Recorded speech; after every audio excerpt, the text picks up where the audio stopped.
which I believe is a no-brainer. Talk about what he was like on the football field.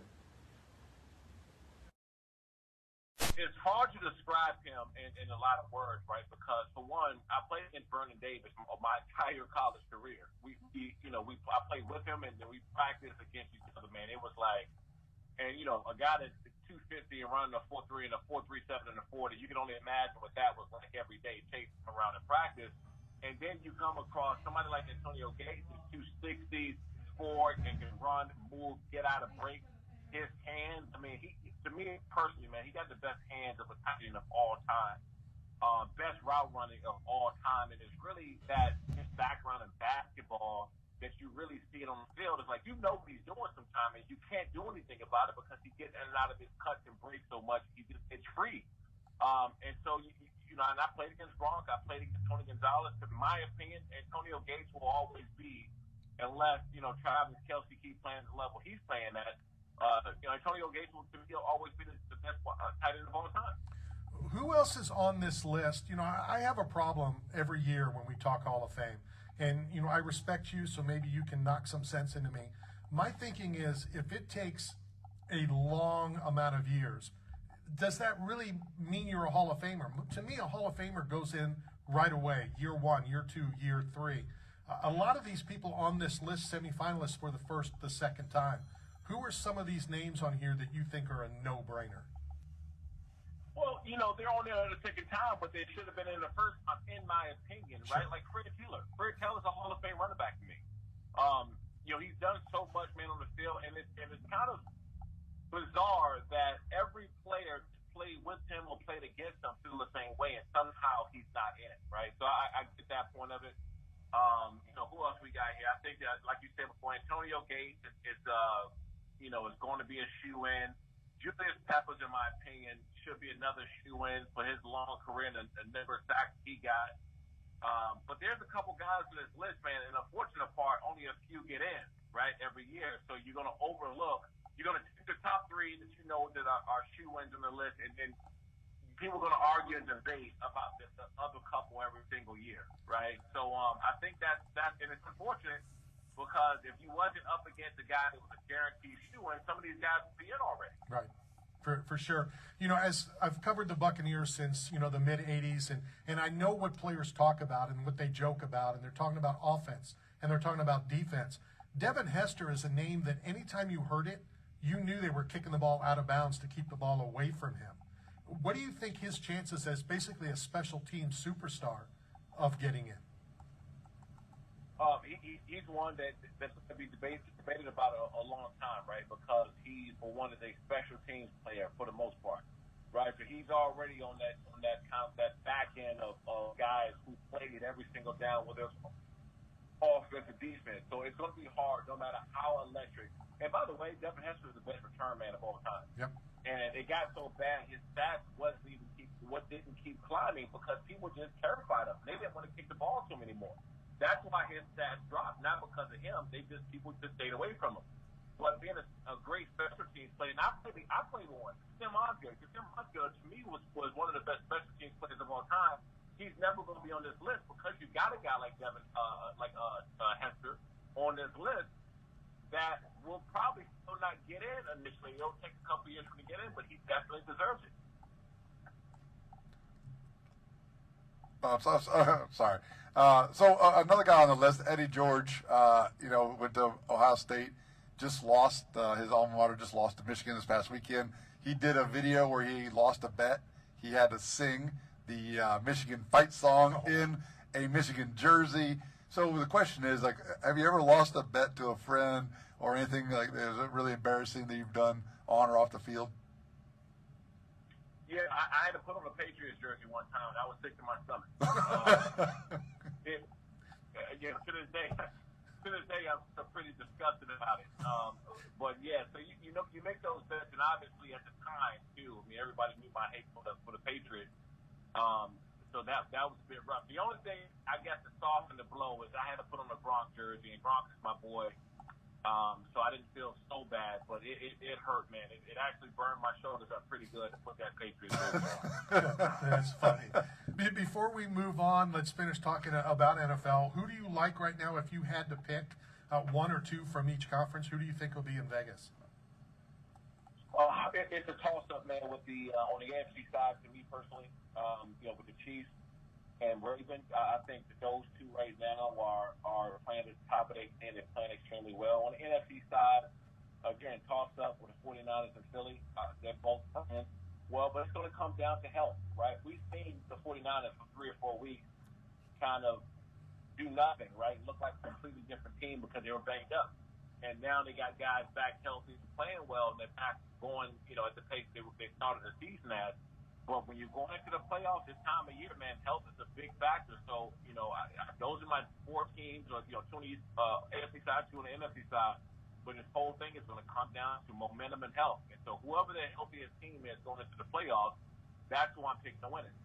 I always find it funny when media, fans, whoever, they're like, yeah, Kansas City's struggling. They're not going anywhere. I guess they forget who's playing quarterback. Yeah, I mean, look, and for one, they're the defending champs, too. They got, one of the best to ever do it at quarterback. And I'll take it a step further. We've already seen him win with nobody, right? So we've seen him win with no number 1 wide receiver, no number 1 running back, and the defense wasn't playing well, and they still – and by the way, he was running around with a bum ankle, bum foot. So we've seen the worst of the worst and still go and win games. So at that point, you can't deny him and his greatness anymore. He can find a way to get it done. And, of course, that guy, Ma'ato, is pretty good as well. Yeah, no doubt about that, absolutely. You've seen that commercial, right? Yeah, with him and Travis Kelce. Yeah, the State Farm, Mahomes and Ma'ato. Yeah. Talk about your coat drive. I think it's over. I know that I have a box that I still need to get to you because we pulled a whole bunch of coats that I want to get to you. But talk about that for a second as well. Yeah, I just finished up November 4th at the Maryland Penn State football game. My 21st annual winter coat drive, man. And it's been going 21 years. We collected a little over 1,000 coats.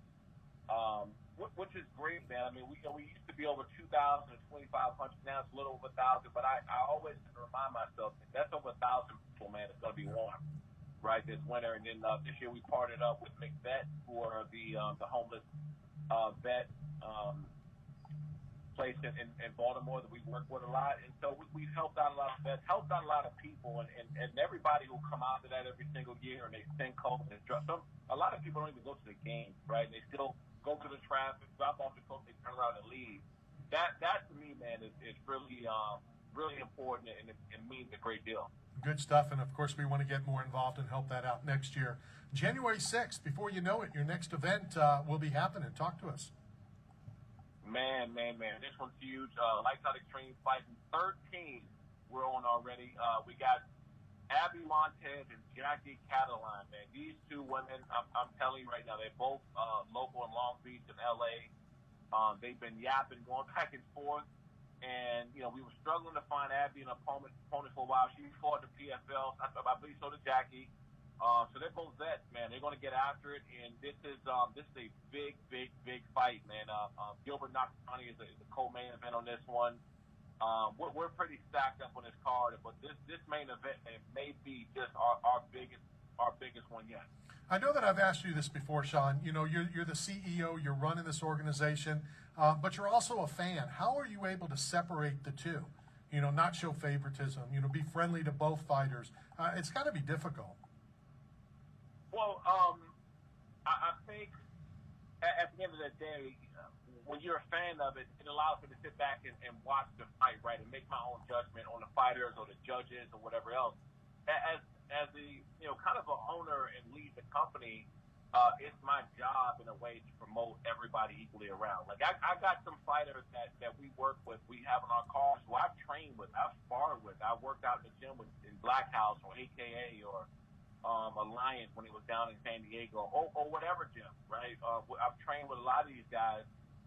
But as my job, man, my job is really to promote them and give them another platform. I was fortunate to play in NFL, so my platform is pretty big and my outreach is pretty big. So bringing on some new eyeballs to let more and more people know about, Abby, and let more people know about Jackie and their backgrounds, Gilbert Nakatani, any one of these fighters, man.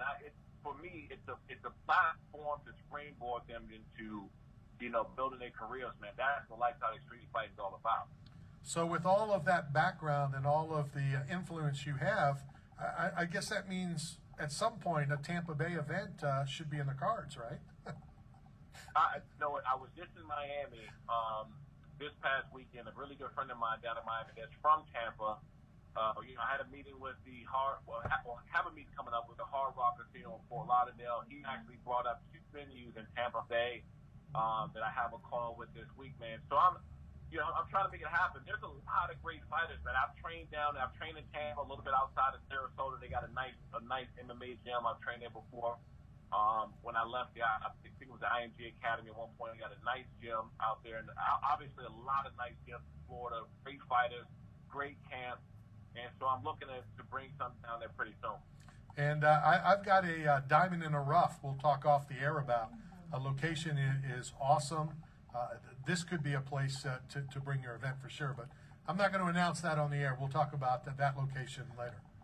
Hey, Shawne, I can't wait, man. We definitely need it. So things are good. Hey, Shawne, with Showtime, ending like boxing or pay-per-views, and Dana White talking about how these influence fighters aren't getting the views that they claim they do.